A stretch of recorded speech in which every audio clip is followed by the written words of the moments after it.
end when they started making a run. There are some people, the Lakers are making that run, they get it to 14.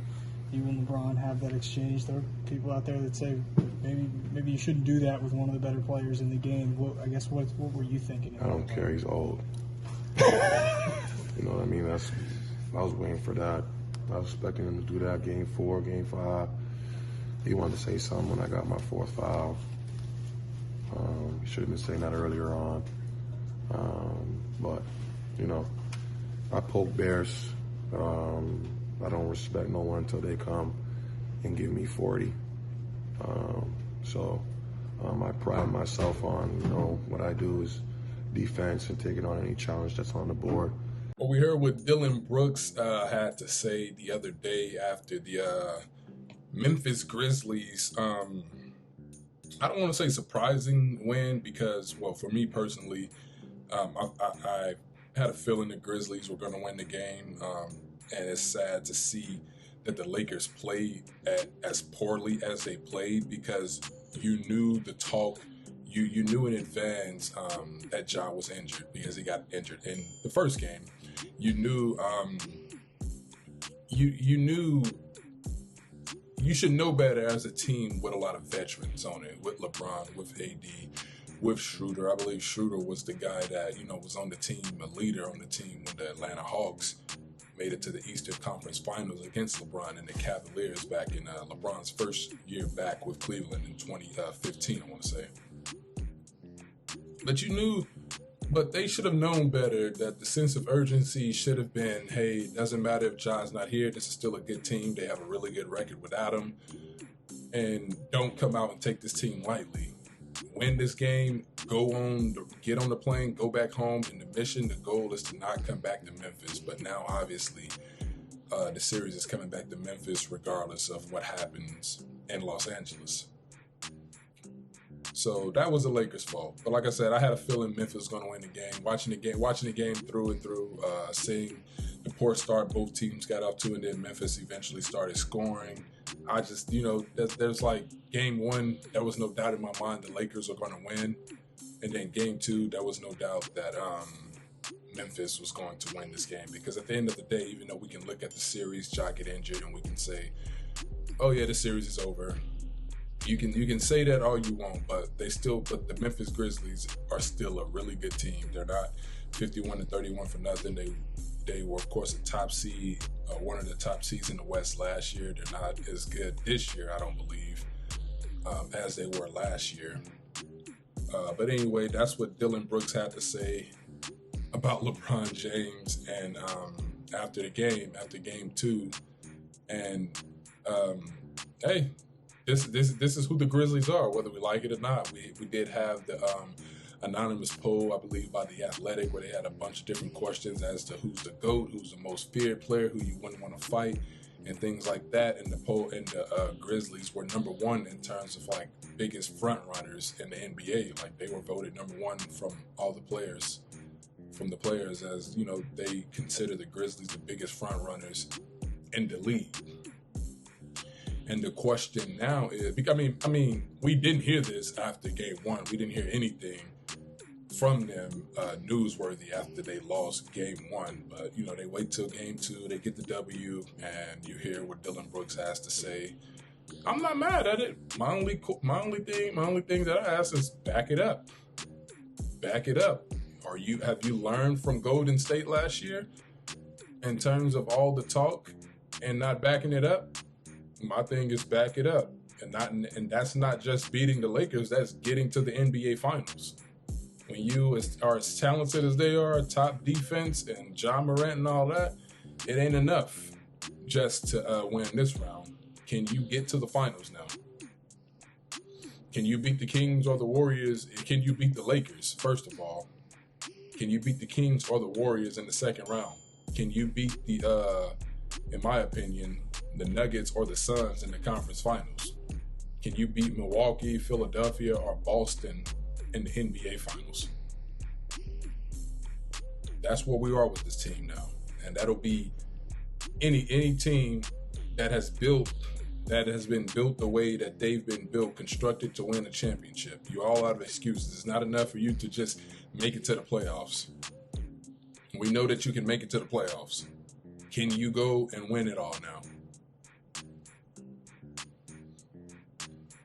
But the question now is, after Dillon Brooks came out and said what he said, will LeBron James respond? Or how will LeBron James respond to what Dillon Brooks had to say? And not his comments that LeBron James made to the media earlier today.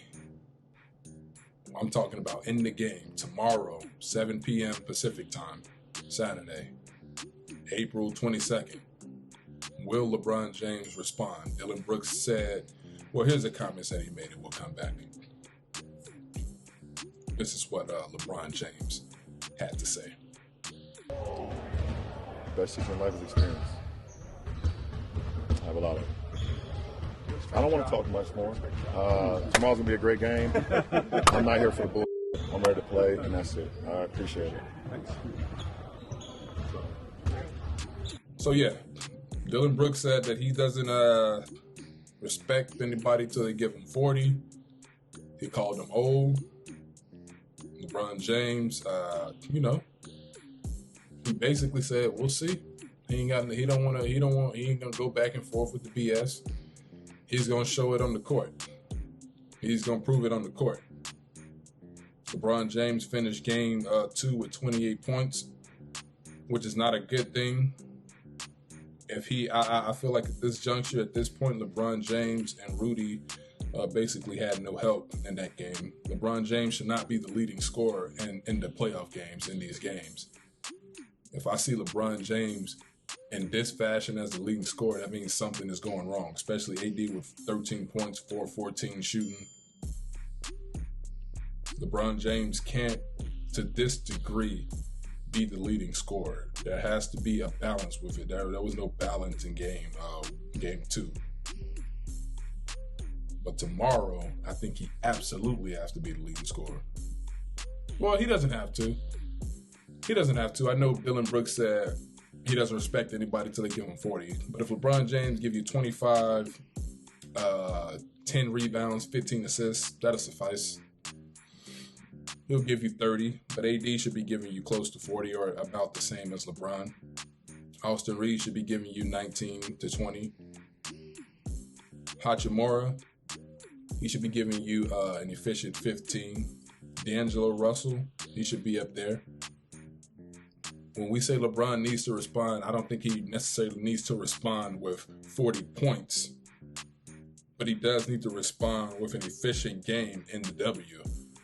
Because I think if the man gives a 50-piece or a 40-piece and they lose, it doesn't mean anything to me. It's not going to mean anything to Dillon Brooks. It's not going to mean anything because they still lost the game.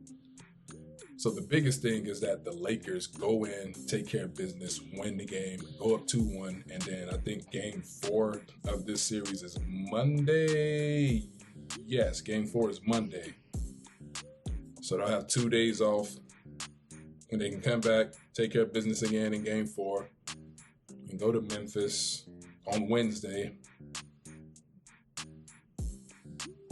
And then, I don't know if they'll win in Memphis, but by next Friday around this time, they should be closing this series out.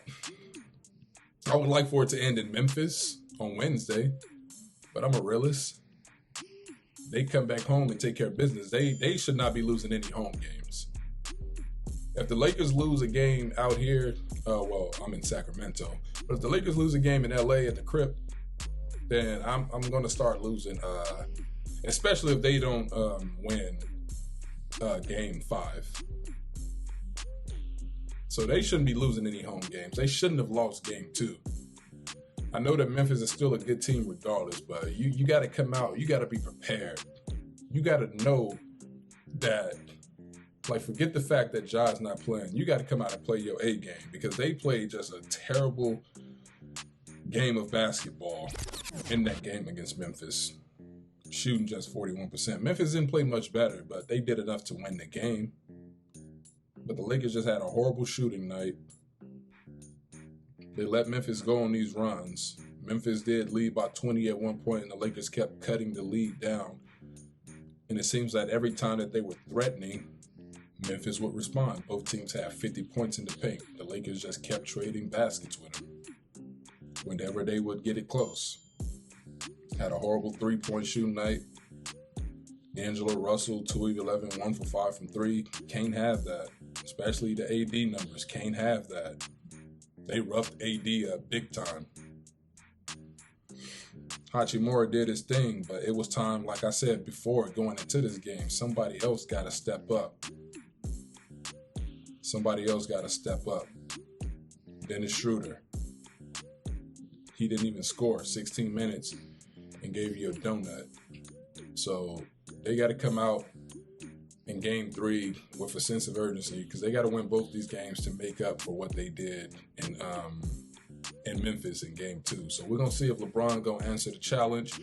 We're going to see if he's going to respond, how they will respond. Like I said, they have to win the game most importantly.